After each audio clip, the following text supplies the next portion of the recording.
welcome to 5 Question Friday, my favorite episode of the week where you guys ask questions, I answer them. Let's get into the first question. Jake asks, we're about to raise our prices. Good on you, Jake. Should we do a video for the members explaining why, or does this add too much weight to the video? Really good question. Do we explain why we're raising our prices? Do we try and justify that, or does trying to justify it kind of make a bigger deal out of it, make a mountain out of a molehill type thing? I think yes, you definitely do a video, a private video that just goes to your private Facebook group or in your email out to your members, just for the community, that explains, hey guys, we've done everything we can to add value over the last 6 months. We've done this. We want to make the place the best it can, and we want to be around for a very, very long time. To do that, to be able to achieve that, we need to make a small price rise. And we've worked really hard to keep this price rise as small as possible. The price rises are going to be A, B, and C, and we hope that you guys see enough value in these to justify those price rises. Now, here's the important part at the end of the video. You've got to add this last bit in. If you have any questions or concerns, please come see me personally, or you can shoot me an email at ty@CrossFitABC. That last bit, inviting them, if they do have any criticisms, if they are concerned, to come and see you personally or email you personally, hopefully should minimize the amount of whinging and bitching and kind of back talking that goes on. If they've got something to say, they can come and say it to you. Why do I prefer a video particularly over maybe a blog post or a Facebook post or something like that? Because we can get across the subtext, right? Instead of just saying, we've worked really hard, we can say, I've worked really hard, and they can see in my face, they can see in my emotion that I mean it. I have worked really hard. When you say, we've done our best to make sure that these price rises were minimum, instead of writing that down, they can see you say, I've done everything I can to make sure these price rises were kept to a minimum, and they can see you mean it. So something that is really missed if we announce this as an article or a blog post or a Facebook post in the group is that subtext, is that emotion. So do I think you should justify it and announce it to your members? Yes. And do I think you should do that through video? Yes, absolutely. Yes. One last little tip on communicating a price rise with your members, guys. Always approach it from their point of view. Tell them why the price rise is going to be the right thing for them. Never say from your side of things why you need the price rise. You know, since moving into this bigger facility, our overheads are gone up and we've got to increase the prices. They don't give a shit, right? You moving into a bigger facility didn't necessarily make their experience any better. So why should they pay anymore? Remember, your price comes down to the value that they get, not your overheads. That doesn't dictate your price. So make sure you approach it from their point of view, from why you can justify it based on the value that they get, not based on your overheads. So awesome question, Jake. Yes, I think you should do a video, buddy. Next question is from Michelle, and Michelle asks, besides movement tips, what are some other good ideas for Facebook Live videos? Awesome question, Michelle. This is Michelle's second question that I've answered. If you ask, I answer. Drop your questions down in the comments below. So Facebook Live, I am a big fan of Facebook Live. I think it brings a huge amount of value when used properly. The problem is if we don't use it properly, it can kind of be a waste and it loses that specialness to it. So I think the wrong way to use it, firstly, is just to Facebook Live whatever's going on in the box, right? You're Facebook Living a class. The truth is no one gives a shit, right? The people who give a shit about that class are in that class. They're not watching the Facebook Live. And if it's on your public page, on your box's Facebook page, then that's going out to a bunch of people around the world. Most of your likes on your Facebook page come from CrossFitters from all over the world, from Belarus and Colombia and places that don't matter to you. So I think if you're going to do Facebook Lives, you keep it small, you keep it in your private Facebook group just for members only, and you do things that bring them value, right? Stuff that you don't necessarily talk about so much in class. So some good ideas, I think, are doing little mini nutrition workshops. Now, not a whole 2-hour Facebook Live on everything to do with nutrition, but if you do one specifically on making nutritious breakfasts, and maybe you can Facebook Live that from home and show some examples. And then you do one on the importance of drinking water and staying hydrated and all that kind of stuff. And then one on another part of nutrition and so on, right? You can break it down. You can do one a week over a month, and that month is all about nutrition. Again, this is in your private Facebook group just for your members only to bring them extra value. This is now a retention strategy. Another great one I like is this, question and answers. Only the cool thing about Facebook Live is it's live. A good time to do this is on the weekend when you're not running classes, like a Sunday afternoon. A bunch of your members might be sitting at home, chilling out, or at the park with their kids or whatever, chilling out on Facebook. It's a nice time for them to sit down, ask some questions, and you can answer it live. Anyone who didn't watch it live can also watch it back, which is a nice thing. So overall, I think Facebook Live, the biggest value we can draw from it is to use it sparingly, to use it to our current clients, so for you guys, for our members, and to bring them extra value in ways that we don't usually bring them day to day in the box. Again, I'll say it again. If we use Facebook Live for shitty reasons like Facebook Live, hey, look, here's a class, no one gives a shit, then all we're gonna do is just hasten the demise of Facebook Live, and eventually people see Facebook Live and they'll think it's gonna be crap. So use it sparingly and bring your current members value. Use Facebook Live for retention. Awesome question, Michelle. Next question is from Kimberly, and Kimberly asks, what are some fresh marketing ideas to bring people into free trials? Awesome question, Kimberly. Now, Kimberly goes on to talk about some of the stuff that she's already doing: 10-day free trials, social media marketing, referral programs, local business offers, bring a friend for free days, free breakfast days, free fruit, pamphlet give outs. That's a ton of stuff, Kimberly. So instead of out of the box ideas, instead of fresh ideas, I'm gonna say to you what I say to most other people. It's not about some crazy guerrilla marketing idea that no one's ever thought about. It's about doing the stuff you're already doing better, right? Unless you are looking to get, 50, 60, 100 members, something crazy a month, for the most part, if you have a solid social media presence that is focused around bringing people value and making it easy for them to get involved, making it very clear that you've got free trials on and how those free trials work and inviting them in.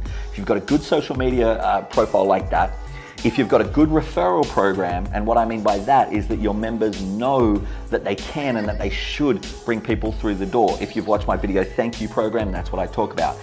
Again, the question is, if I saw one of your members at a barbecue and said, hey, this CrossFit stuff looks pretty cool, tell me about it, would they be able to kind of sell to me? Would they be able to say, yeah, sure, well, I think they run classes on this day, you can do a 10-day free trial, that kind of stuff. So if you've got a good referral program, if you've got business-to-business relationships where you're going out to businesses, maybe you're going out to small businesses and just saying, hey, you're a small business, I'm a small business, let's work this out. Let's see what we can do for each other, right?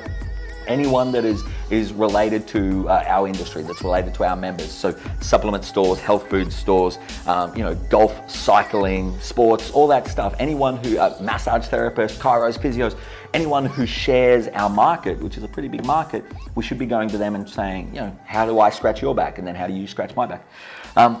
And then bring a friend days, bring a friend weeks. Look, all the stuff you're doing is right. If it's not working, if it's not getting you that consistent kind of 15 to 20 members a month that you're looking for, if that's what you're looking for, then I would say you don't need new ideas. You need to sharpen the sword on the ideas that you've got. So you've got to look at your social media and say, am I really bringing people value? Is it clear how to get involved? Is it a slippery system where if they want to get involved, all they got to do is look and, oh, there it is, get involved. Am I posting the kind of stuff that's going to make them think I can do that, or am I posting stuff that scares them away? Same with the referral program we just spoke about. Are your members invested in bringing other people into the gym for the right reasons, not bribing them? And do they know how to do it? Do they know that if one of their friends wants to come in but they're a little bit nervous, that they can do the intro with their friend? And that's a lot easier. It solves some logistical problems sometimes. So I know everyone wants out-of-the-box, crazy guerrilla marketing ideas, and hey, trust me, I love marketing, and I've been there. I've done some awesome guerrilla marketing in the day. But what works is the basic stuff. Good social media, good referral programs, good business-to-business relationships, and also just having an eye for it, right? If you go out and you're getting a coffee and the person in front of you is wearing Nanos, start a conversation. Say, hey, you CrossFit? And they're like, oh, no, not really. I do some stuff in my garage with my friend. Like, oh, cool. Well, I own a CrossFit gym. You should come down and check it out sometime, right? Just getting out there and being the marketer yourself, being the brand, right? So, Kim, I don't want to disappoint you. I'm sure you were hoping that I'd say some crazy, cool guerrilla marketing tactics, but I would suggest not doing other out-of-the-box stuff, doing what you're doing and doing it better. Quick ad break. Affiliate Seminar 2.0. I'm really excited. We've been running the same affiliate seminar with minor tweaks for the last 3-4 years. Now we're going to completely wipe it out, and I've rebuilt it from scratch. So it's going to be bigger, it's going to be better, way more systems, way more worksheets, way more everything. So the next Affiliate Seminar 2.0s are in Denver, 24th and 25th of June, Atlanta, 1st and 2nd of July, and then right here at ANFIT CrossFit on the Gold Coast, 22nd and 23rd of July. Do not miss out on this, guys. I'm doing way less seminars now, so if you've thought about maybe kind of possibly getting on board, get on board, because every year I'm doing less and less because I got a family and I got to stay at home and stuff, so get into it. Thanks. Next question comes from Bjorn, and Bjorn asks, where do you source the music for your videos from? Now, I wasn't going to answer this question because I didn't feel like it was a massive value add for you guys, but I've been asked a bunch of times, so I'll throw it out there really quick. I get all of my music from YouTube. There's a bunch of YouTube channels that are dedicated to royalty-free music, right? This is music made by independent artists that want to get their name out there, and so you can use it and you can use it for free. I'll link a bunch of those in the description above or the comments below or somewhere. But yeah, that's where I get it from. It's awesome music and it really makes a difference. It's a lot better than the classic, corporate stock music that you get. So I'll link that somewhere. Last question for today comes from Sam, and Sam asks, free trials versus paid trials, which is better? Now, I'm a fan of free trials, but that's not to say they can't both work. This isn't a one-size-fits-all answer. So instead, I'm going to give you guys considerations if you do free trials and considerations if you do paid trials, because they can both work. You've just got to look at different points of view for each. So firstly, free trials. Yes, you're going to get more tire kickers initially if you just do free trials and you don't add any value to it, right? A free trial is free. There's no intrinsic value. So you have to make sure that you add in a bunch of value, whether that's how you advertise it on Facebook or flyers or whatever. It's got to look like, wow, yeah, I really want to get involved, right? And then when they go to your website, they go to the landing page, and the page is dedicated to getting them motivated and making sure that they see like, wow, this is going to be awesome. This is going to be a great hour of my life. And then when they call or they send an email, your response is enthused and you're excited for them, right? This all builds up to them going, yeah, yeah, yeah, which gives you a way better chance of them turning up, because we all know how much it sucks when you book a free trial and then they don't turn up. It's one of the worst things that we have to deal with, and it happens all the time. But we have to accept that it's our fault. If they didn't turn up, it's because we didn't get them excited enough in the first place to turn up. Then when they turn up, we've really got to blow their socks off, because again, they didn't pay anything to be here, so the level of value in their mind is like, whatever. We've got to make sure that we've got an amazing intro class or amazing trial period that gives them a good I can do that feeling, that brings them into the community, that shows them what we do and who we are, all of that kind of stuff. And then we have to make sure we got slippery systems that bring them into the membership with ease, or if it goes on into an Elements course or an on-ramp or however you do it, got to do it with ease. So that's all the considerations for a free class. It's gotta be good. You've got to have value. You can't just go, well, it's free, fuck them, they can jump into a class.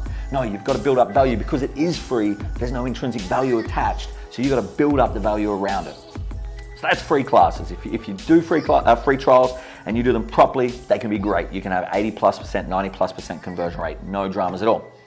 Let's talk about paid trials for a second.